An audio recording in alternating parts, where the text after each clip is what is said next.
I'm fired up to have Alexander Beiner here today with us. He is the author of The Bigger Picture, How Psychedelics Can Help Us Make Sense of the World. Also with us today is one of our good friends, Sonia Blinyo. She's calling in from South Africa today. Fired up to have you both here. Welcome. Thank you. Thanks, Bunch. So Sonia introduced me to Alexander's book, The Bigger Picture. She and I had a couple conversations in Portugal last year about what would it look like if we brought psychedelic-assisted therapies. And again, we're not promoting the recreational use of psychedelics here on this podcast, but what if we were to use these medicines, if you will, to help us understand what's going on around us? And lo and behold, The Bigger Picture comes out, and Alexander's been looking at this. So I just kind of want to start there. And Sonia, want to add any color to that conversation we had a few months ago in Portugal? No, I think what really excites me about this book is it brings together, psychedelics, or these medicines, as you call them, or extended states of consciousness, with sense making. Normally, many of the other things, the books that I've encountered, it's more about the therapy or the use of ceremony or shamanic practice. And so I think I was really excited about, this particular combination of psychedelic sense making complexity. So yeah, very happy to be here. Thank you. And as I'm reading your book, Alexander, you reference quite a few folks. You have Stephen Kotler. You look at Robin Carhart Harris. Actually, I believe he wrote not a forward for you, but an endorsement on the book. Yeah. Robert Carhart Harris, for those of you that aren't familiar, really influenced how we look at the free energy principle and combine that with the OODA loop, observer-oriented psych, and put a boundary around that. So his work influenced how we now sketch the OODA loop, which is not a new sketch, it's just a new boundary. And his entropic brain hypothesis also influences. You also bring up Michael Pollan, a great author out there. But your book is well researched, and I just want to turn it over to you to kind of describe for our listeners what brought you to write this book, and what kind of response have you had since it's been published? Yeah, great. Well, first, thanks for having me. It's great to be talking about complexity and psychedelics specifically. That's one of my favorite topics and something I talk about in the book a lot. So I think the book really came about because of another a project that I was one of the founders of, Rebel Wisdom. So we had a media channel and a community really focused on sense making, so cultural sense making. So I was lucky enough for about a 5-year period to interview or run courses with, or otherwise learn from and engage with some really brilliant thinkers in the space of complexity, psychology, lots of different areas. And, the idea was to find rebellious thinkers in different areas. And I think there's something rebellious about having a complexity mindset in a world that doesn't really fully understand complexity and generally focuses on solving complicated problems badly, and not understanding that they're trying to solve complex problems. So that, and then alongside that, for my whole adult life, I've been involved in the psychedelic world, mainly as a kind of from a sociological perspective and kind of political activism perspective as well. So I'm one of the executive directors of the Europe's largest conference on psychedelic research and culture breaking convention, which happens every 2 years in the UK. And I've also just been always sort of perpetually fascinated by the psychedelic experience. It's been a very powerful and important experience for me as well in my life, very formative. And so the book was really an opportunity to combine those two things. So shamans traditionally have been the people in a society whose role it is to enter, in their view, enter different worlds, enter the world of the spirits, make alliances with different beings, whether that's, beings associated with like a local river or the trees or elements, and then gain information that they can bring back that's useful. And much of that information is quite practical. It's like, when is it going to rain? Where are the antelope going to be roaming next week? Should we go that way? Should we go that way? So that requires, like it does today, when you have, a complex system that you're in, let's say the savannah or a jungle, you're in a complex system, and your cognition is limited in making sense of that complex system. And what altered states do, which can be achieved through psychedelics and also through deep breathing or meditation or intense exercise or deep group activities, what they do is they help us to widen our frame of perception. And so more is included. So what previously looked like disparate units, like, for example, the sky is slightly gray over there. Yesterday, I saw a few footprints from a particular animal over there. This person's, reported this from over, somewhere else. 3 days ago, this happened. In a normal frame of consciousness where we have a narrow focus and a narrowed attention, we're not necessarily seeing the way all those things connect into a greater whole. When we have a deep experience, like the shaman's having with the psychedelic experience, they're engaging in what cognitive scientist John Vervaeke has pointed out is it's soul flight, right? This is a really common thing in shamanism where you get a bird's eye view of the situation. It's like having a drone that gives you reconnaissance over a situation. That is a hugely important skill to be able to have in a small society or in a big society, to be able to see how disparate things connect and then get a moment of insight into, okay, you know what? I think it's going to rain in 3 days. How do you know? I just know because the spirits told me. Or you could say, how do you know? I know because I was able to change my perceptual frame to include more of what's there and have a sort of a flash of insight. That's a cognitive process called intelligent memory that probably happens all the time with us. That's why we have eureka moments and like flashes of insight where we get an idea that comes to us fully formed. It's basically how Napoleon managed to take over all of Europe. Like the military strategist von Clausewitz studied Napoleon specifically because he was like, how was he able to just go bam, that way, that way, that way? And Napoleon was engaging in this process of intelligent memory where he's looking at the bigger picture of what's going on strategically, and then from that, boom, a flash of insight. So there's always been this link between psychedelics and navigating complex systems. And so what I'm trying to do in the book is bring that link back, along with a bunch of other things that have been lost with the over-medicalization of psychedelics. Because psychedelics for the treatment of mental health is really important and very powerful and should absolutely be happening.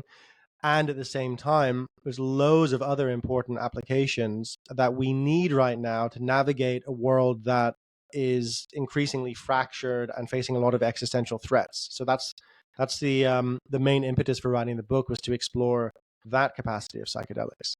So I want to add a few things for our listeners to make a connection to what we talk a lot about here on the podcast, and that is John Boyd's Observe, Orient, Decide, and Act loop.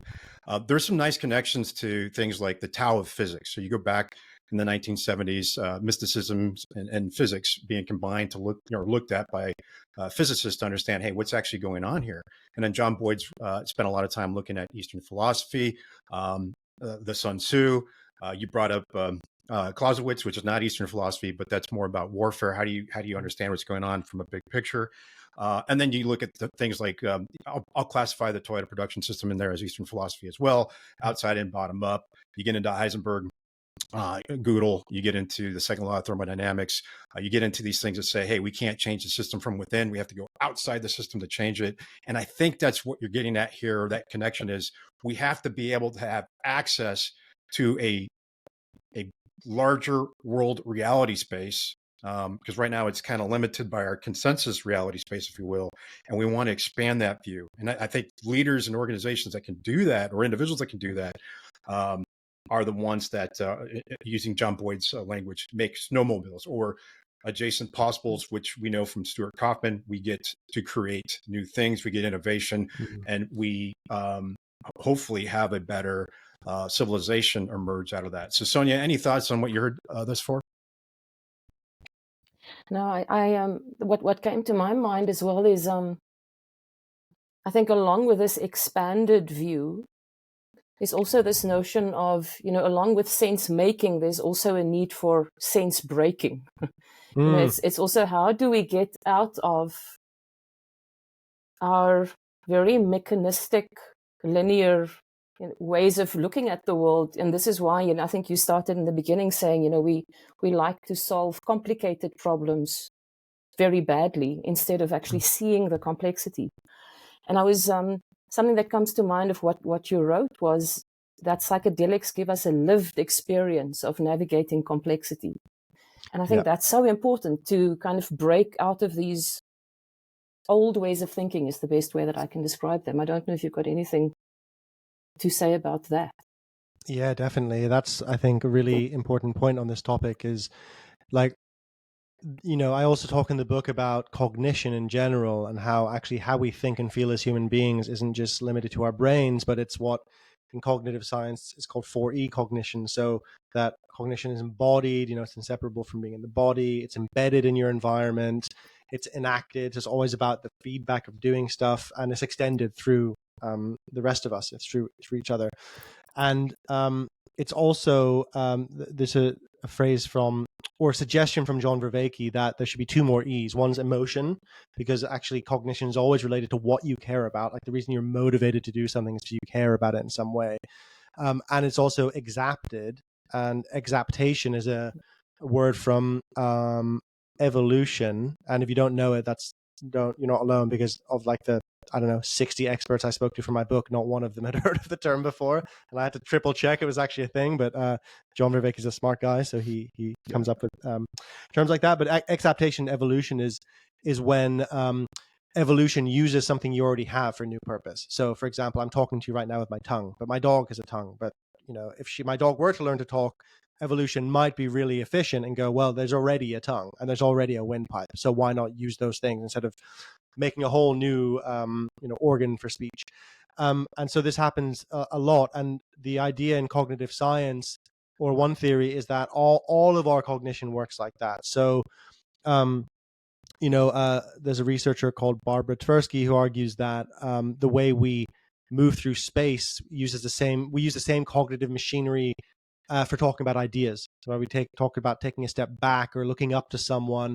So that literally means that when you move through a room and you touch something on a table, and you sort of automatically judge the distance between where you are and the door, that same machinery is what's being exapted to think about ideas.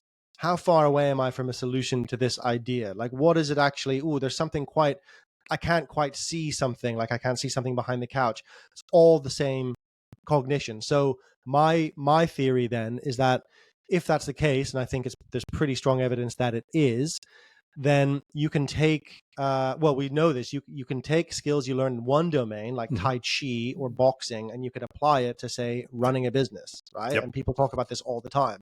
It's like, okay, what did kayaking teach me about being a father? Whatever it might be, right? This is a constant part of being a human being. So then psychedelic experiences can be exapted and applied to real world domains. And there's a bunch of different areas I talk about in the book, one of them being, maybe the most important, that they give us a lived experience of complexity. That instead of just being able to think conceptually that the world that we're in is a complex system, and there's emergence, and it's more than the sum of its parts, it's changing as we're trying to make sense of it, you live that, you feel it in your body. If you're in nature during a psychedelic experience, very often you really can see the way that the trees are connected to the soil, sometimes you might have the experience of actually seeing photosynthesis happening, or perceiving that you are, and you're getting a kind of a deeper view into the complexity of it. And the same is true of social dynamics, of feeling in a group of people, oh, whoa, I feel what this person is feeling about this person and about me. I just, sometimes you're wrong, which is an important thing to say. It doesn't make you psychic, but very often you're right, because your sensitivity goes up and your ability to perceive really ramps up. So if we can get good at living complexity and really feeling it in our bones, and actually knowing what it is to be an agent in an arena, an agent in a complex arena, and have the memory of that, then I think it has huge implications for how we actually solve problems moving forward. Because I know this is true in my own experiences. I solve problems differently after having had a psychedelic experience more recently than I do when I'm a little bit more what Robin Carhart Harris would call canalized. Like, my habits and biases are a little bit more rigid and burned in. Yeah. What it tends to be is that I'm more open, I entertain multiple possibilities, I'm less attached to the outcome, I'm more fluid, I'm more playful, And that I've seen that happen with people over and over again. I'm in fact involved in I'm an advisor to the Center for Minds, which is a new non-profit funding psychedelic-assisted innovation processes and creativity, specifically around this idea that if we could get 10 scientists together who are trying to solve an important problem and take them through a psychedelic process in the right way, there's a good chance that they will not only be able to perhaps come up with interesting solutions in that experience, but in the future be able to approach those solutions differently than they did before. So, Alexander, I want to comment on a few things, and I'll turn it over to Sonia. And mainly my comments are going to be focused more on what we talk about on the podcast and some of the language we use. John Boyd used the word invariance to talk about exaptive practices. And that's, we use the term exaptive practices quite a bit in the complex domain when we talk about Cynefin. So we're very familiar with that. And then John Boyd's language invariance from him. Something else you brought up the 4 E's. You're calling there's 6 E's of cognition. One thing that this is a personal opinion, when people use John Boyd's orientation as the brain, we disagree with that because of the 4 E's of cognition, right? It's connecting more to what the medium is the message from Marshall McLuhan. I think you referenced that in your book as well. We're still, when we make decisions, when we make sense of our environment, it's not just up in the brain, right? It goes beyond our body, actually, from what I understand from the research. So it's very important that when we represent the OODA loop, you do not put the brain as the center of the OODA loop. That's not true. You're dismissing all the science that came before that, or John Boyd looked at before that as well. Maybe we should come back to the medium as a message. That's something that's popping up in our world quite a bit because we're seeing that everywhere now. It's that extended mind thinking. It's that 4E or 6E cognition that you brought up as well. But I just want to make those comments to make that connection for our listeners that in what you just shared with us, those are some of the key things that popped up. There's more, and I want to see what Sonia has any insights on what you just brought up as well. Nothing for now. I'd actually love to hear, what your thoughts on what Ponch just said, Ali. Yeah. I think on the point of the medium as the message, I think this is a very interesting thing to explore because, that McLuhan was talking about that in terms of technology, right? And I think we've seen that with, like a message coming through TV isn't just the message itself. Actually, the format it's coming through changes what the message is, right? Because it's broadcast in a particular way. Similarly, a conversation on social media isn't just the conversation. It's the conversation mediated through the algorithm, through the nature of it, like, X or, Twitter having the character limits completely change the way people spoke. It doesn't allow you to speak in certain ways. It only allows you to communicate, increasingly, TikTok and Instagram and other networks are becoming video networks, of short form video. And that changes the way we communicate. I think that points to something bigger as well, which is the importance of context. And I think this is something that I think psychedelics really show us, but also is maybe something that is increasingly people are exploring in areas of systems change. And Nora Bateson springs to mind. Nora talks very eloquently and has great research and theory on the way data changes across contexts. And so something in one contextual setup is not exact, even a piece of information is not the same as it is in another one, right? And so that means, again, that the old model of thinking, okay, this particular piece of information is true in every single situation and it doesn't change based on the context it's in, that's pretty much never true. Maybe sometimes that's true with certain things, like perhaps love, right? So more qualitative aspects. You could say like that you love someone across, you might, a parent will love a child across contexts. And there's something really sacred and quite amazing about anything that can survive across context. The sacred, I think, survives across context. But in terms of our day-to-day lives, that's why, in the legal system, that's why part of the reason we need a legal system, because someone's perception of what happened is radically different depending on where you're standing. And I'm not a relativist in the sense that I don't think there's an ultimate truth, because I think there is. But I think human beings are, we're just prone to have a lot of cognitive biases, and a lot of our sense-making tangles are, I think, about forgetting that things are contextually driven to a large extent, and that also frees up a lot of mental space, because it's actually a lot of mental effort to demand something is true across context. That's usually what ideologies do. An ideology says this is always true. Like, Marxism would be like, it's always about class dynamics, or it's, social justice activism is always about power dynamics. It's always about that. Of course, Ken Wilber said, no one's smart enough to be, what did he say? No one's smart enough to be wrong all of the time, I think. It's basically, they're always going to be right. You're going to be right in certain contexts. In certain contexts, the dominant thing may well be class dynamics, but there's a million other things going on that are influencing something. And so that means that, again, we need to be, this is something I argue in the book, we need a kind of very deep cognitive and emotional flexibility to meet the world and to make sense effectively. And definitely psychedelics, there's a lot of evidence to suggest that they do that very, very well if used in the right way. Other practices do as well, but having tried many of them, I would say that psychedelics do it incredibly effectively within the right context. Again, so many things to dive into. State management in an organ or with a group of people, getting people to stop and just breathe is hard to do, right? Let's just take 10, 20 seconds to do some breathing exercises. That's tough to do. Now we're going to talk about potentially giving access to psychedelic-assisted therapies or psychedelics to increase awareness of the external world. And what that can do to the default mode of operating of an individual, the ego, suppressing that ego that's out there. I kind of wonder what that would look like here in the near future. What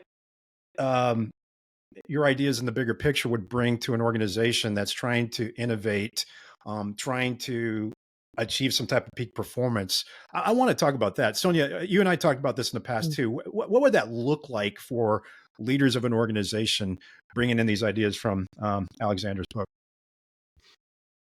Did you want to comment, Sonia, or do you want me to No, jump in on I am that? very interested to hear your answer on that one. As Ponch said, we've had various conversations on this, so please go ahead. Yeah, I think it's possible. I think it's also very, very complicated because when so let's just let's imagine a company, right? And let's imagine a leader. And I have actually done this before, so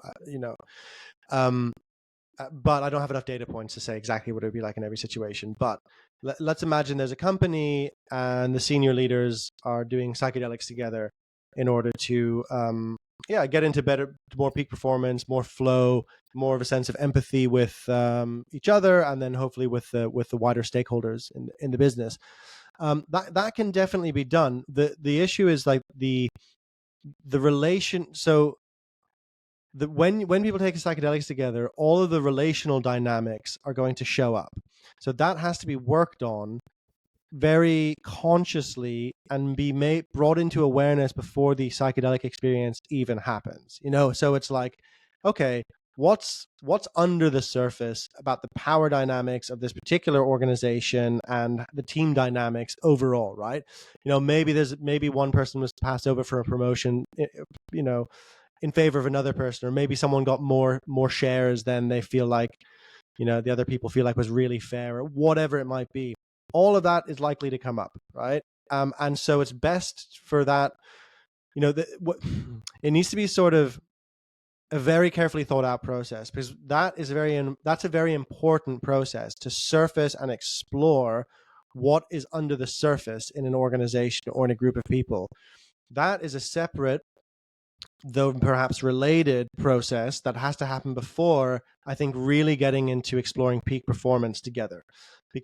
And it might be they're very intertwined, but generally I think a lot of peak performance comes from a deep sense of understanding one another and a real deep sense of having, being in an extended cognition with one another. And, like Kotler and Wheel talk about in Stealing Fire, that requires getting rid of the gray man, so to speak, the person who's a really excellent individual performer but can't be in group flow with the others. not necessarily getting rid of, but allowing a particular process to unfold where everyone can drop in together and be bonded. And that can happen very effectively on psychedelics, particularly MDMA, which isn't really a psychedelic, but it's more of an empathogen, and is used, to treat post-traumatic stress disorder for veterans, but it's also, used for marriage counseling. That's what it was first used for before it was made illegal. It might be legalized in about a month's time in August for PTSD. We'll see. So you need to have this real sense of doing the work, let's say, right, of going deep into interpersonal processes, really seeing one another, really understanding one another. That creates a sense of bondedness. But then I think there's a gap then between, okay, listen, we're all bonded in this company. We all really get each other. We're all deeply connected. Then there's more to be done to actually peak perform together. Like you could have it's the Euros right now. So you could have a soccer team or a football team, as we call them, and you could get them really, really bonded together and they could be best friends. But if they don't practice drills, they don't have strategic insight into how to be the best team, they're just a bunch of really nice guys on the field losing, right? So you need to combine those two things. And very few people, if any, are doing that at the moment in combination with psychedelics in a very methodical way, but it has huge potential. And then there's also a lot of ethical considerations of like, do people want to get that close with their coworkers, for example, because you would, there's the question of consent. There's a question of what kind of psychedelics really dissolve boundaries in general, sort of neurologically, but also emotionally. And,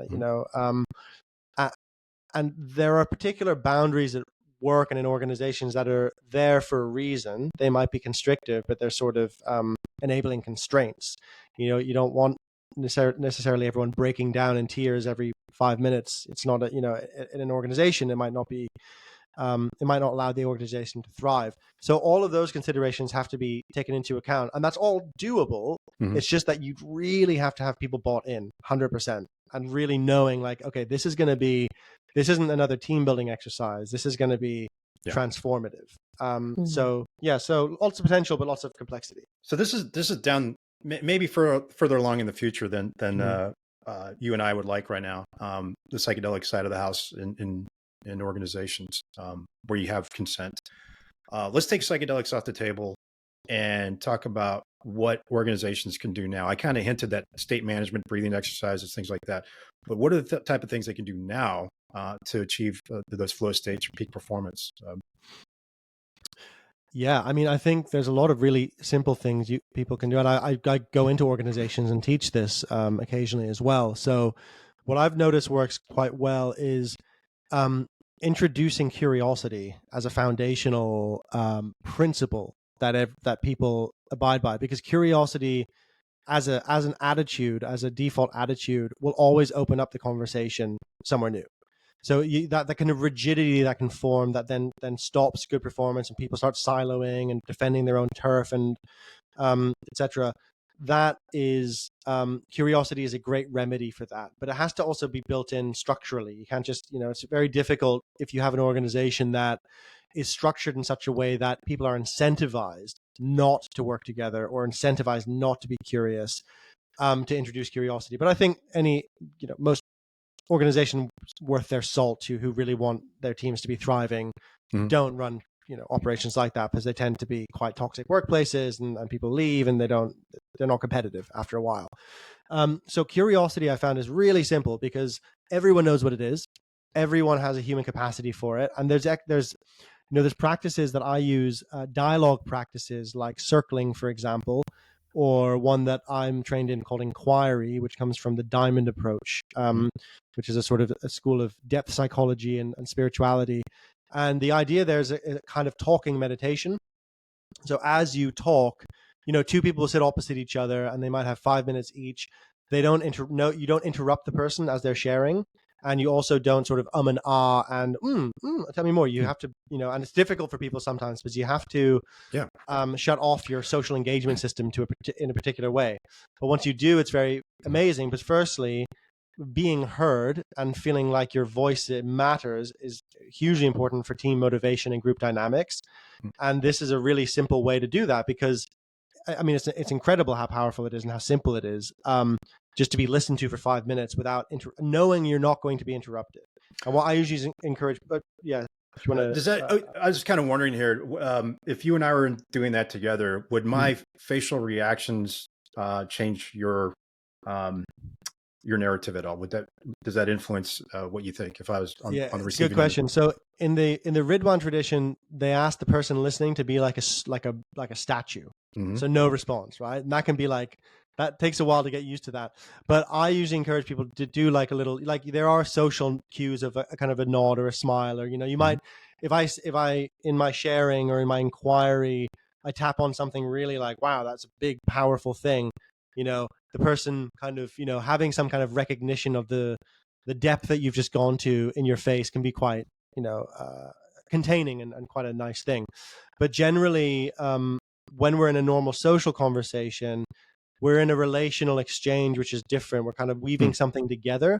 And that means that, you know, often we all have different social strategies, and some people might be pleasers or they might dominate conversation. And either way, the social dynamic is a different thing to a kind of process of personal inquiry. And so you could also wonder, like, okay, why not just journal or do some kind of personal inquiry like that, which is also a great exercise to do. But being witnessed by someone, ideally who you're working with or engaged with in some way, it creates a very different psychological frame around the whole thing. You really feel like, wow, they know me better now, and therefore it builds trust as well. So that's a really simple one. And as you mentioned, breathing, introducing breathing into the mix. I usually do kind of, you know, I'm trained as a breathwork facilitator, so I'll usually do more like kind of Wim Hof style breathing, which punches through a little bit more rather than a kind of slow breathing exercise, because people's nervous systems are already pretty like charged up. And I find, you know, I started in my facilitation and kind of career as a meditation teacher, and then trained as a counselor. And when I was a meditation teacher, I used to teach meditation in organizations a lot. And it's kind of like a drop in the ocean when you're kind of going in and you're asking people something very challenging, which is go from go into basically a state that people live in monasteries to attain. You're like, and it's great. It's great to be mindful, but I actually disagree with that approach. And I think, you know what, let's reset the nervous system using some punch, because you meet fire with fire, and then let's do some proper breathing and then drop into meditation. So it actually clears the mind, and then we can kind of go into it. Because you see, when you ask people to meditate in a company, you just, okay, everyone stop doing what you were doing and sit, and they're all, you know, twitching and kind of, it's hard. So Alexander, if we had this conversation 4 or 5 years ago, I would hang up on you. I would just walk away and go, this is absolutely crazy. You know, why would anybody want to be doing these things? That's not true anymore. Why is that? Well, because several of my friends and I, and several of my friends around me in fighter aviation with PTSD experienced psychedelic-assisted therapy, and it opened up their worldview. It doesn't mean we all see the world the same way. It just means that we accept things that we normally wouldn't have accepted years ago. One of them being breathing exercises, 2, meditation, 3, you know, just sitting silent, you know, being alone. Some of these things work out for folks now more than ever. Psychedelic-assisted therapy, just for our listeners out there, in the context of the folks that are recovering from PTSD and TBI, it's not like folks are on psychedelics every single day. They're not taking these. It's you know, they lose their effectiveness over time. So for the folks out there that are kind of like, well, this is weird. Why am I hearing this on this podcast about how to improve the quality of your observer-oriented side act loop? Well, that's what we're telling you, is these are all possible. We come from different tribes, if you will. You know, I come from University of Colorado, Boulder, drank a lot of beer when I was growing up. By the way, alcohol is probably the worst thing you can put in your body, but we still do that anyway. Fighter aviation, multiple degrees, came across Sonia, Dave Snowden, complexity theory, and all these other things over the years, and got to see the world from different lenses. And why that's important now, you just need to look around what's going on globally to see how this type of thinking, thinking outside the box, if you will, going outside the system to find out what you don't know and bringing it back in, could help bring us all together. So I just want to point that out for our listeners out there that we are talking about improving peak performance. What you take away from it is for you to decide. We're not telling you need to go do these things. We're just providing these insights, because what if your competition does this? Will you exist tomorrow? Right. And I think the answer to that is no, you'll probably be obsolete. Any thoughts? Yeah, I mean, I agree. And I think there's a kind of fear often around these practices being kind of woo and weird, and kind of understandably, maybe from the legacy of the 60s. Probably one of the biggest legacies of the 60s was things like yoga, meditation, Eastern philosophy coming into the culture, but they also came with a lot of messy baggage and weird communes and cults and things like that.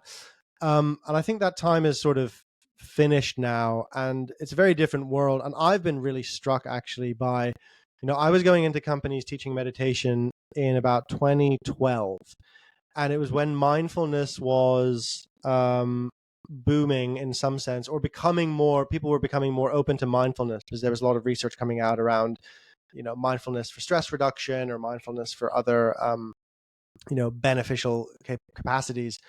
And it was very interesting because, it was tricky. It was a hard sell. It was definitely a hard sell, but there was a lot of interest. So it was kind of both. And then I didn't do that for years. And then I was invited to do some corporate work while we were doing Rebel Wisdom. And I thought, okay, yeah, I'll give it a go. And I noticed that the landscape has really changed, in the sort of maybe decade or so between those, or maybe like 8 years or so. I noticed much more of an openness and much more of a effectiveness in the companies that are doing that, because especially retention and just creative effectiveness. Any company that involves some kind of creativity for doing what they're doing.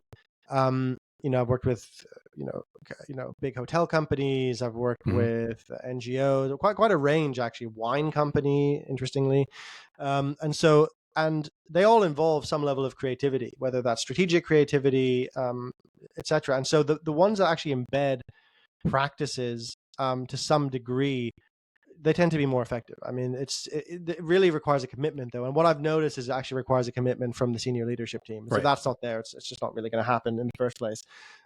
Which, for me as someone coming in, doing these, bringing these processes in or offering them, and inviting people to try them out, I'm always very attuned to whether where the appetite's coming from. If it's coming from like the HR person, I'm like, but it's not up from top. But if it's coming from the top and there's a real energy, I think, okay, this company could go somewhere. This could be interesting. And there's a couple of companies I advise who are like that. One in particular that is embedding it from the get-go as a startup into the fabric of the company, which I think is going to be really effective. One thing about the veteran community, we have big egos, or had big egos. Our backgrounds are more conservative, if you will. The fact that many of our brothers and sisters are coming out and saying that these things are working, the psychedelic-assisted therapies are working, kind of gives credibility to that space now, going back to that wooish 60s and 70s feel that you brought up earlier. I see that resurgence happening there, where the veteran voice, and this is true in Europe as well. We know a lot of folks in Europe that are going through therapies. But can you talk a little bit about that, what you're seeing from the veteran community as far as highlighting the value of psychedelics from your perspective?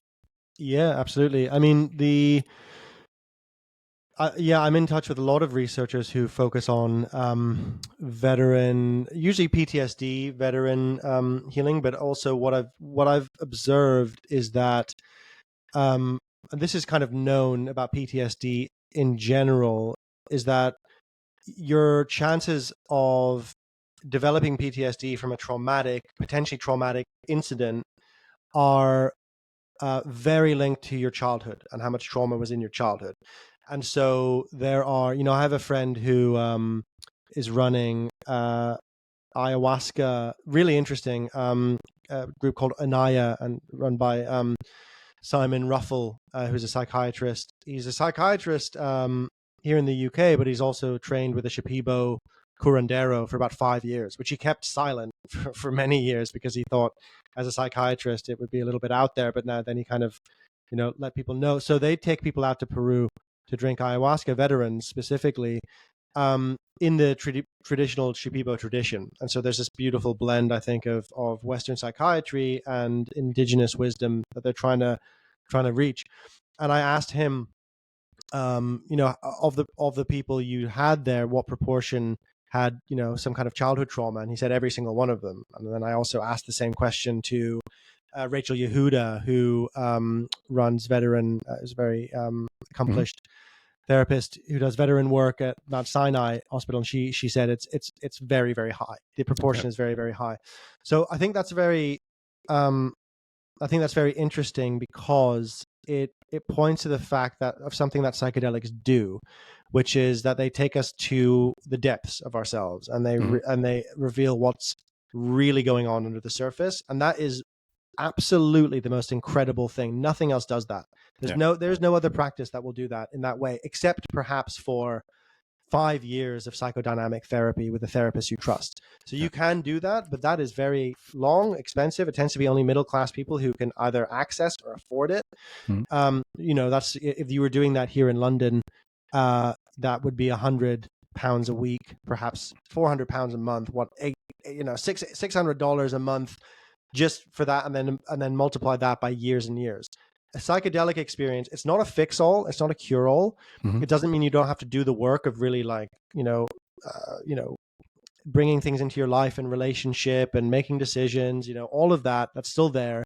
But what it does is it opens a doorway to an incredible level of self-insight that is just unrivaled. And so that's why there's such good results for MDMA for treating post-traumatic stress disorder, ayahuasca now as well, and I think it's been actually the veteran community has been really instrumental in getting us in the psychedelic community to where we are, because they've been such advocates for the power of these experiences. So within the context of John Boyd's observer-oriented side and ACT loop, you have orientation. And orientation you can think about as an internal map of the external world. You want to update that the best you can. Going back to your point about childhood trauma and how our orientation is built, there's something known as a triple hit hypothesis that basically says you have genetics, you have culture, and you have your experiences that determine how you experience the outside world. And that's what John Boyd brought together through his OODA loop, is those three things with new information coming in. We go through a process of synthesis and analysis, and that determines how you make sense of the external environment and how you act and how you decide in it. So I just want to make that comment there, that there's in the way we explain John Boyd's OODA loop, there's a solid connection to help organizations and individuals understand what trauma is like and what we're trying to do with the or what different modalities can do, including psychedelic-assisted therapies, by changing that ego, giving you access to higher entropic states, if you will, more confusion, more disorder, and have your brain kind of reconnect things in a new light. So that's an awesome connection to, I believe, the world of sense making, as well as when we're going back to that, which we started the conversation on. How can we use psychedelics to make sense of the external world? And Sonia, I know you had a question earlier. I want to turn it over to you. No, I was, and I think it links to some extent to this conversation, because I know one of the things that you also like to explore, Ali, is this whole idea of the meta crisis and the poly crisis, whatever you want to call it. And this idea of being in a time between worlds. I think, many of the people that I work with, and it's like we are being bombarded by various transitions and almost being forced to let go of old identities, old certainties. Many people talk about feeling unmoored, and there's a sense of trauma in that as well. And it reminded me of something that you wrote in your book, that when we have to let go of our maps, we are forced to come to our senses. And this is, something that I've experienced is, once you start, whether it's a hero dose psilocybin journey or if it's a breathwork practice, it does seem to bring you back to your senses. There's a sense of being more embodied. And you also talk about, embodied sense making. So I was wondering if maybe you can expand a little bit about that, the importance of not only trying to figure everything out cognitively and relating to complexity cognitively, but kind of dropping into the body as well. Yeah, definitely. It links back to a few of the things we talked about. Like, when people talk about sense making, and let's take the first part of the OODA loop, orient. Who's orienting, right? We're not all orienting in the same way. How the way you orient yourself when you're really hungry is different to when you feel relaxed and you've just had a good meal. Different. You see different things. You perceive different. You place yourself differently in the environment. You see things as threats. Perhaps, if you're really hungry, you might see things as threatening, and if you're not, you don't. So, your whole nervous system is inextricable from your sense making. I think that's easily forgotten because we have a culture, Western cultures, for various reasons, we abstract things. We abstract things away from the body. Partly from language as well. Like, we have very noun-based languages. Like, I'm half German, and we have such a noun-based language that the noun is everything. You got to find out what it did at the end of the sentence. It's just like, did something, but don't worry, it's all about the thing. Yeah. And so that in part, it encourages us to think in terms of objects instead of in terms of the relationships between the objects, and different cultures with different languages or different philosophies see things differently. And there's been experiments done on this between English speakers and Japanese speakers, where they show them a video of a bunch of people walking around in a room, and someone knocks over a vase, and they ask the English speakers, well, what happened? And they go, oh yeah, okay, the guy in the red shirt knocked over the vase. And they go, okay, great. What was going on in the background? And they're like, I don't know, didn't notice that. And then they ask the Japanese speakers, and it's the exact opposite, right? And they know exactly what's going on in the background, the whole context, but it's my struggle to figure out who did what, when, why, which is what we're obsessed with in our cultures. Not better or worse, it's just different cultural adaptations, right? Mm-hmm. So we have this very abstractive capacity, and I think it makes it very easy to forget that it is an embodied process to make sense of anything. You are also embedded, to go back to the 4 E's, you're also embedded in your environment in a particular way, and it's extended, so we're making sense with each other too. Like, we're never making sense no human being on Earth is doing that, because we all were raised in some way. If we had parents, if we didn't have parents, we were raised somehow by society, by some people, gave us input from the world. We don't all grow our own food and make our own clothes and make our own technology. We're participating in and part of an extended cognition, which changes as well how we think and feel. Like, it's changing what information is coming to me that then influences my frame. And that's really, really important to remember. It seems so simple, but it's so easy to forget, because when we forget that, also we cut ourselves off from a huge amount of information about the environment and about the world and about ourselves. So even just the process of coming into our bodily sensations as we're making sense of something can change how we make sense of it. It can give us more insight, even if it's as simple as, you know what, I didn't get a lot of sleep last night, so probably the way I'm thinking about this isn't entirely accurate. Even that is very, very important, because otherwise my whole, I guess if we're going to use the example of the loop, all of the decisions I make after orienting myself are going to be wrong or poorly kind of thought out, because they were based on faulty premises. Right. So if I can at least have the awareness of being in my body, then you can mitigate some of that, and I think also just expand your attention in a lot of effective ways. I tell you, after my psychedelic-assisted therapy experience, my sleep habits were improved. I stopped drinking caffeine. I stopped drinking alcohol for 2 years straight. It was amazing, right away. Right. You get a better sense of your connection to the world, if you will. But life continues, right?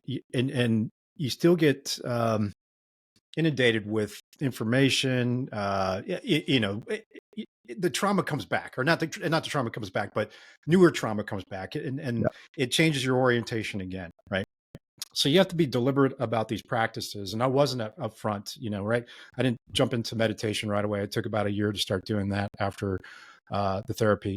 And then breathwork. Where I'm starting to really understand the breathwork now is from actually Steve Kotler's organization, Flow Research Collective, and going through their courses there to understand how important it is in your day-to-day world, and things like hygiene as far as your computer goes and your phone goes, so you're not distracted all the time. So it's not a one and done thing. I mean, it's a good experience to go through, in my opinion, to get you reset. But you still have to change your habits afterwards. So that change that implicit guidance and control, if you will. But I tell you, it changed my view on so many things. And I was talking to Sonia earlier about how I look at sacred geometry now to kind of experience things and teach my kids music and teach them math and things like that. Cool. I would never have looked at books like that in the past.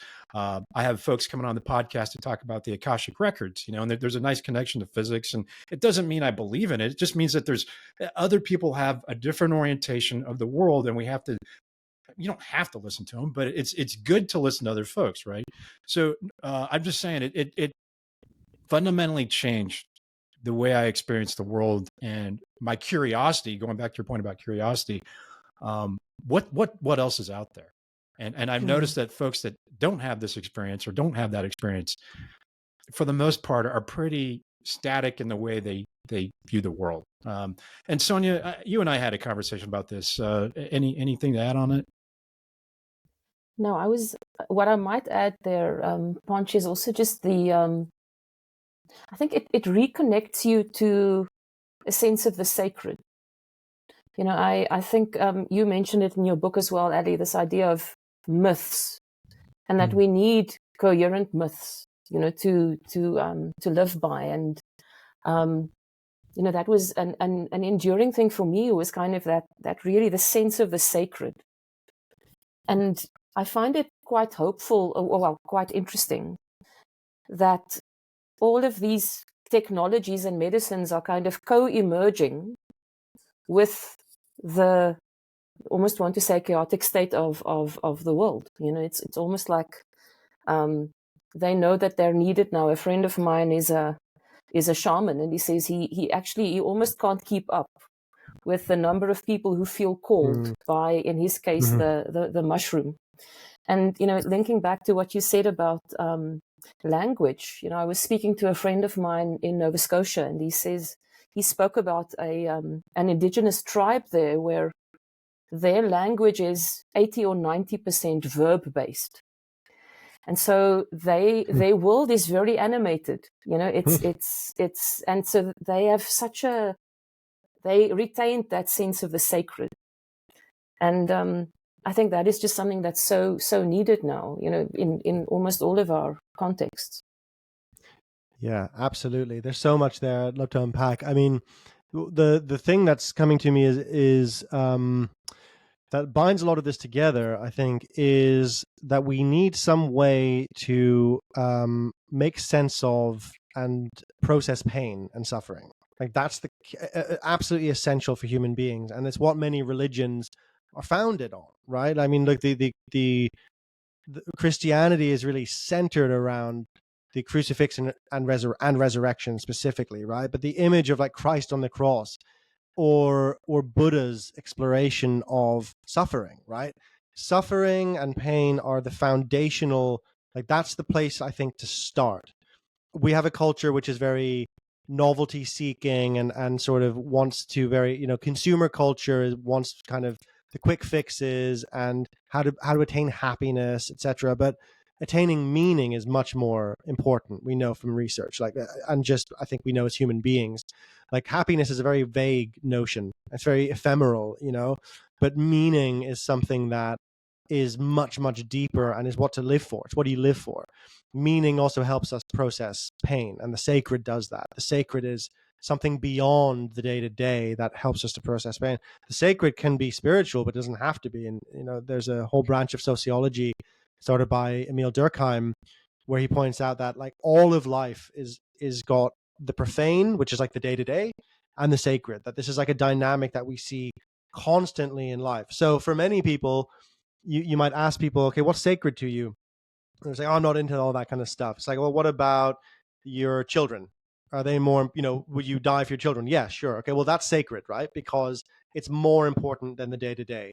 Or your sports team, that can be sacred to people as well. It's like, this matters. This is something collective. So, Ponch, you asked like what's out there. I think there's a lot of things that we already do that are our way of kind of getting into a collective process of expressing joy and pain and kind of exploring that. Sports, big concerts, or, I just was at Glastonbury Festival last week. The festivals exist for that reason. In part, they are this third space where you go, and like, in ancient Greece, this was, and many other places in the world, there was a process of getting to the festival where, you might be on pilgrimage for days with other people. Then you arrive there and then you engage in these, practices where you live the myths of the culture. And then you would sometimes they would take what were probably psychedelics and wine and have revelry. And a lot of people have pointed out, like scholars, that like modern festival culture, like when you go to a festival here, it's like, okay, I got my tent and I went on this like journey, and it's like in a field, and you kind of have to set it up. You're in the elements.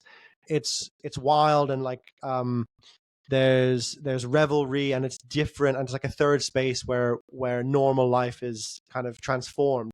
This is something human beings have done for thousands, or probably tens of thousands of years.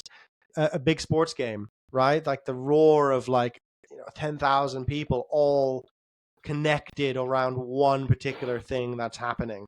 So all of these things that we do are, a way to get into group flow states with each other, as they point out in Stealing Fire. And I think what else is out there is ways to intentionally, I think most crucially, Ponch, to your point, why do we drink alcohol? Well, many reasons. One of them is to dull pain, even if that's mild pain of like, oh, I've had a really tough week at work. Really nice to sit back with a beer. Now, I'm not saying there's anything wrong with that at all. It's just that, if I observe my own drinking habits, I'm thinking, yeah, in some way, that's a big part of it. There's an element of, even like after a long week, having a beer where it's like relaxing the nervous system, processing some sense of, when I say pain, I just mean like the tension that any organism feels, that you're in the world and it's pushing against you and you got stuff to do, and like stress, it's stressors, right? So, so we need ways that are healthier to process that. So for me, exercise is one. I like hitting a punching bag. I did boxing in university. I like anything that involves impact and the sublimation of aggression, which could also be like being on a sports team. Breathwork for me is very powerful because breathwork also has this intensity to it, the kind of breathwork that I do, which is breathing through the mouth, conscious connected breathing. So deep, continuous breathing for maybe half an hour, 40 minutes.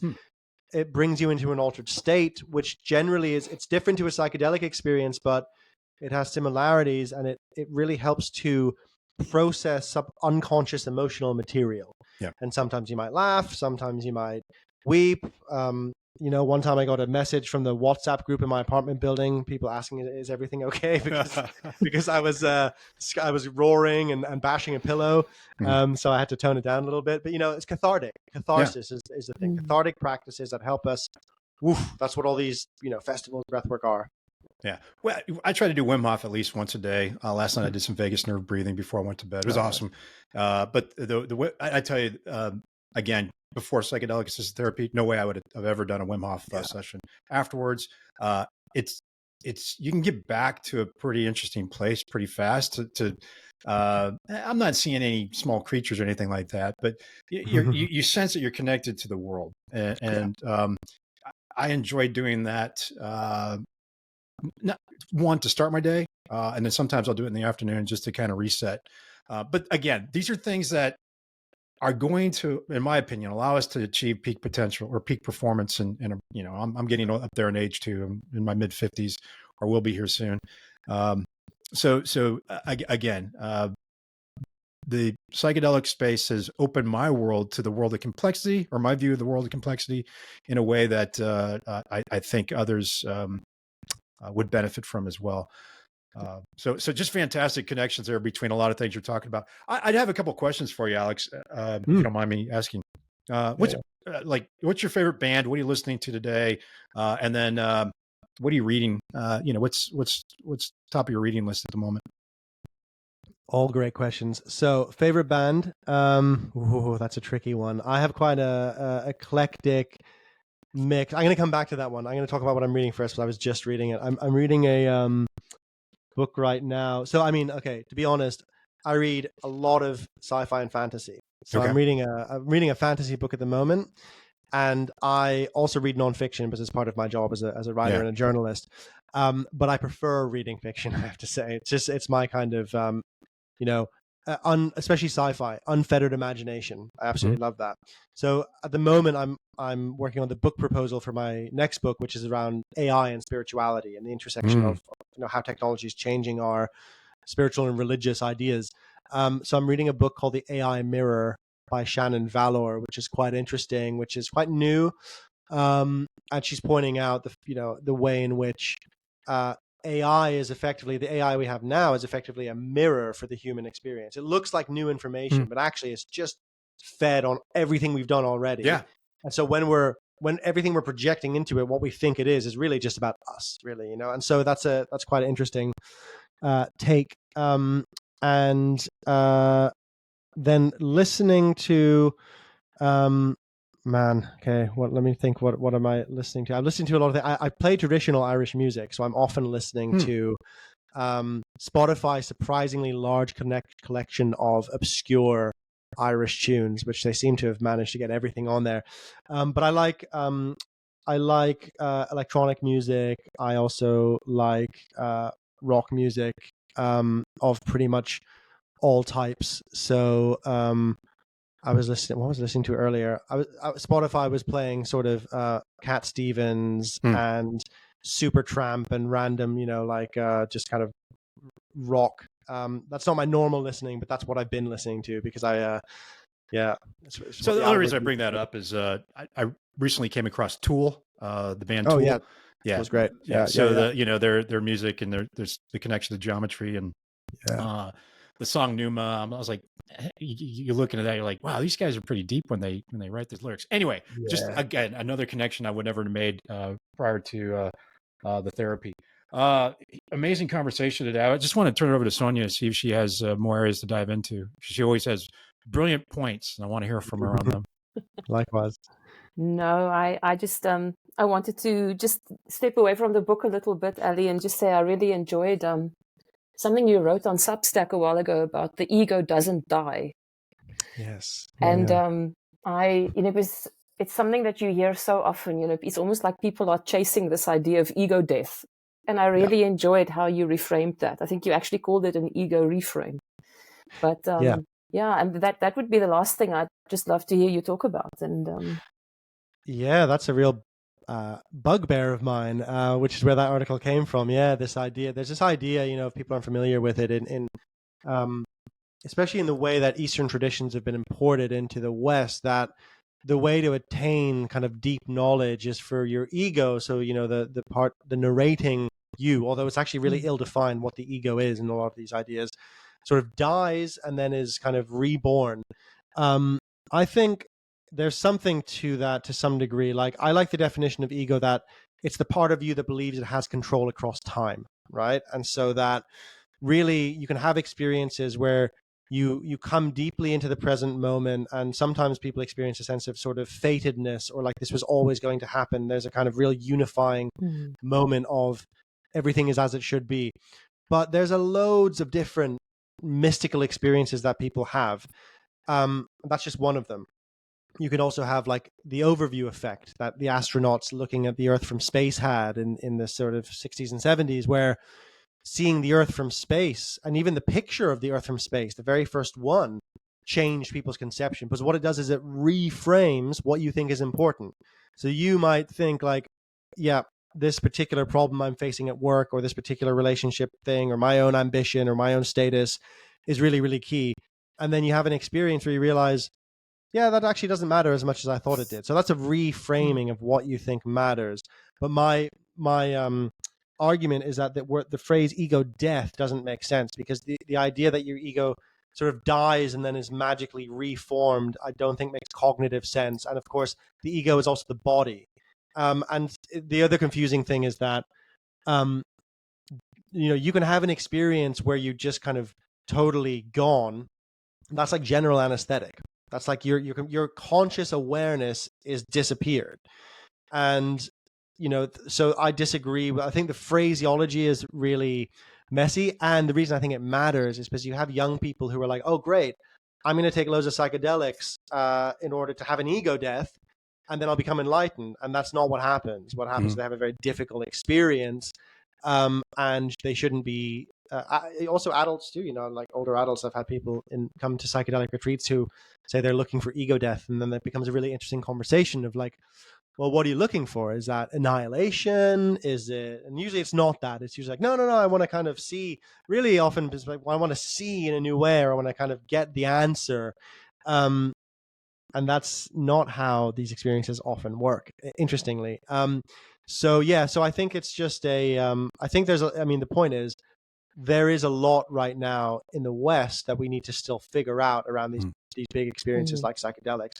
Primarily, we have to figure out what we actually think consciousness is. That's a key question. Like, what do we actually think it is to be alive? And that's a question for philosophy, but it's one I always have time for. Yeah. Sonia, that was a great question, and I want to build on that some more. Talking to John Turner over the last few weeks, and I had a conversation with Stephen Kotler about blending egos, which is a key component of entering a flow state from a group perspective. And what John brought up was, hey, it's not ego death, kind of like what Alexander brought up as well, but and it's not blending the egos, it's dissolving the egos a little bit more, if you will. And this connects to psychological safety. That's what you're trying to do to create psychological safety. And in my opinion, when you're if there is a group of people doing psychedelics together, they're creating space to create the psychedelic or psychological safety as well. So it is a blending or dissolution of egos that allow you to be your full self when you're amongst others. So I think your question was spot on with bringing up that ego death point as well. And we have a lot of friends that talk about ego death. I felt it underneath 5-MeO DMT. You blended the world, but guess what? I still came back as having my ego. So, I'm a little bit more aware of it, but it's still there. Right. Yeah, absolutely. No, and I agree. And I think, I was on Imperial College doing a 5-MeO study at the moment that I was on about 3 weeks ago. And it was interesting because, it was quite ego dissolving. It was kind of difficult having someone having headphones on and having someone asking you ego dissolution 0 to 10 every 2 minutes, which, so I had a lot of issues with the study design, which I let them know about. I had these moments where I was like dissolving into kind of a ocean of being, and then I'm a little bit neurotic as well. So then I had the thought, I don't know if I can really do this, because they're going to like come in, ask me in 2 minutes if I'm dissolved. And I'm going to be like, if there's a conscious me commenting on that. So I had that really brought this whole question to a fore. But I did notice, very often after a psychedelic experience where the ego boundaries dissolve, when you come back, the ego can come back more forcefully. And so like I had this like really intense urge to have a deep dish pizza and some beer after it, which I went and did. And then I was sitting there and I was like, this is such a deep dish pizza is not a thing in London, by the way. I had to find somewhere to go. And then I realized like, oh, interesting. There's some part of my mind was wanting to ground in the body and like sort of ground in the normal in some way, because when you have these expansive experiences, there is a part of the mind which maybe we'll call you could call the ego, that wants to reassert itself. And that's something that people talk about. But yeah, I think ego dissolution is a nice phrase for it. And I think, to your point as well, Ponch, about when people are in a group together, as a facilitator, building psychological safety is something that is the main part of my job. Whether it's especially in a psychedelic retreat, but just in a regular retreat as well, creating an environment. And this applies probably to organizations very much as well. Like creating an environment where people feel they can be honest. Like that's fundamental, because when people feel they can't speak, that's when you get stuff going into the shadow, and then it starts to play out and act out in the group, and then it gets felt, and everything. I mean, we're just incredibly perceptive as human beings. So you can feel, you might not know what you're feeling, but you can feel the vibe is a little bit off. And so the job of facilitation is, or a good manager, frankly, and a good leader, is to create an environment where there isn't so much of an underbelly, and there's a sense of freedom and expansiveness where people can be themselves. Yeah. Hey, one last question to me, and it was triggered by your comment about the design of a study. And I want to come back to the MDMA point you brought up earlier, and the potential that it may be legalized here in the U.S. for PTSD. So we have a couple companies out there that were mentioned in your book. One is MAPS, which is now, I think, Lycos, and they had a study that was kind of rejected by, I think it was an ICER thing a couple of weeks ago. And then you have Compass in there as well. Let's talk about the design and potentially how that's getting in the way of, psychedelics for therapy use being promoted here in the U.S. And any thoughts on where we are on that? Yeah, I mean, this is an important point. Like so the FDA is deciding whether MDMA will become a medicine for PTSD in August, and they did an advisory panel, which is not legally binding, but they do this for this kind of thing, and that was a few weeks ago. It's a very long story, but some activists were involved, and it didn't go well for MAPS and Lycos, right? Because for one of the reasons was because one of the activists claimed that MAPS is a therapy cult, which I think is an overstatement. Some interesting points she raised, but it was a bit sensationalist. But the other reason was that, and this kind of points to what you just raised, the double placebo-controlled clinical trial model is not a good fit for psychedelics, but it is the gold standard of how you get a drug to market. And the reason it's not a good fit, one of the many reasons it's not a good fit for psychedelics, is that it's incredibly obvious that you have the placebo. Like, it's like there's no real way to kind of do a placebo for a psychedelic experience, because it's so it works so differently, basically. And so there was a lot of back and forth, or there is a lot of back and forth around this, and around the dynamics of the clinical trial model, and how you actually measure something like, transformation in people. But also the big question was, like, psychedelics aren't the treatment. It's psychedelic-assisted therapy. That's the treatment. Otherwise, everyone who went to a music festival and took LSD would just come back with all their trauma healed and their life is totally on track. And that's just not what happens, right? Sometimes, that, not to say that people don't really have beneficial moments. They do, definitely. But it's the thing you do around the psychedelics. So for the FDA, it's a very confusing proposition for them, because they're like, they're like, what are we judging here? Are we judging MDMA, or are we judging the therapy model, or are we judging both together? And they're not used to doing the both together piece. They're not even really used to doing the therapy thing piece. And so, some commentators have said the mistake that MAPS made was going in with too much focus on the therapy. They should have just been like, it's a drug, and you do it along with other stuff. And other drugs have done this and gotten through. But now all the attention is on, well, what's the therapy, and how does it work, and how does it work in combination with the drug? And these are very difficult things to quantify in the particular way that you normally would with like an Alzheimer's drug, where you go, right, okay, with 10,000 people, this many people had this experience, this many people saw a remission of that. So it's raising a lot of questions about, I mean, the psychedelics are a different paradigm of mental health treatment, period, right? And so they don't fit into the mold of the existing system. So it remains to be seen how it will pan out with MAPS and Lycos's application in August. They're doing a very intensive PR campaign right now, involving many veterans groups, in fact, as the primary avenue. So we'll see. Yeah, I think there's a couple of articles that came out from The Economist this last week, and we're seeing there's a big push right now. And I saw Jesse Gold his name is on a lot of articles that came out in the last week, and Jesse's been on our podcast, and he's a good friend of our community as well. So who knows what's going to happen here in the next couple of weeks, but hopefully, I'm going to say this, that people come to their senses and really dig into what the possibilities are with psychedelic-assisted therapy. Sonia, I'm going to leave it over to you if you have any last words for us today, or questions for Alexander. No, I was just I've come across several training courses the last few weeks for psychedelic assisted coaching. And, going into, and so I was just curious, where do you, I mean, if you had a crystal ball and you had to kind of, make a prediction, where do you think this is going? Do you think that we will see a time when coaches will be using this with their executive clients, or do you think that's that's still far out? We're already seeing that at a pretty large extent. It's just underground. That's a pretty, it's pretty popular for executives to use psychedelics now. So yeah, that's absolutely happening, for better or for worse, because I think the danger is that psychedelics really can open us up to new paradigms. They can also really embed existing paradigms. It's really about the context that they're done within.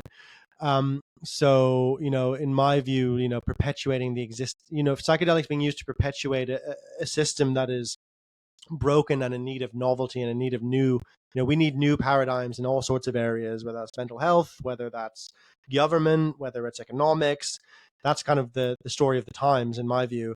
And so I like to see when psychedelics are used to move us towards something new rather than embed the old. And so you get executives being like, going to ayahuasca ceremonies to see, where they should invest their Bitcoin. And so that's, that's not ideal in my view. But I think right now we're also kind of in a wild west with psychedelics, so we're at the stage of the kind of, there's an attempt to kind of find a way to regulate, like what exactly is a psychedelic coach and what qualifies someone to give, coaching advice and get people to pay for that with them. It's an open question, and then people don't necessarily want the medical community to gatekeep it. I don't want that either, but I also am not up for completely quality control free, anything goes. Everyone's a psychedelic guru suddenly. I think that's a thing we want to avoid as well. So I think, like many things, it'll find its feet, like many new areas of human endeavor, it'll find its feet and it'll grow up, basically. Yeah. Yep.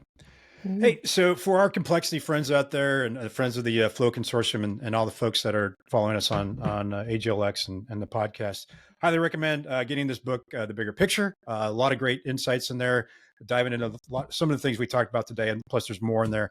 Alexander, I want to turn it over to you to kind of share out with our listeners how they can reach out to you and any other last comments you may have. Yeah, well, firstly, thank you, both of you. This was really enjoyable. This is one of my favorite conversations to have around the book because we really got into complexity, and that's kind of what I like to talk about. So on that note, yeah, if people want to check out what I'm doing, the easiest way is to follow me on Substack. I have a best-selling Substack that's also called The Bigger Picture, and I write pretty rarely about psychedelics. I mainly write about cultural issues, systems change, popular culture, what we can tell about what's going on in the world by looking at what's happening in movies and TV shows, drawing on complexity theory, and I have guest writers like Nora Bateson sometimes. So all sorts of stuff on there for anyone who's interested in systems theory or complexity or just cultural sense making. Yeah. Great. Well, we appreciate you being here today. And I'm going to keep you on for a few moments once I stop recording. But thank you so much for being here. And Sonia, thanks for being here and introducing me to the book, by the way. Sonia sent me a text a while ago and said I needed to pick up this book, and I did. Thank you, Sonia. Yeah. Big pleasure. Yeah. All right. This was a lot of fun. Thanks for inviting me, Ponch. Thank you for being here. Thanks, guys.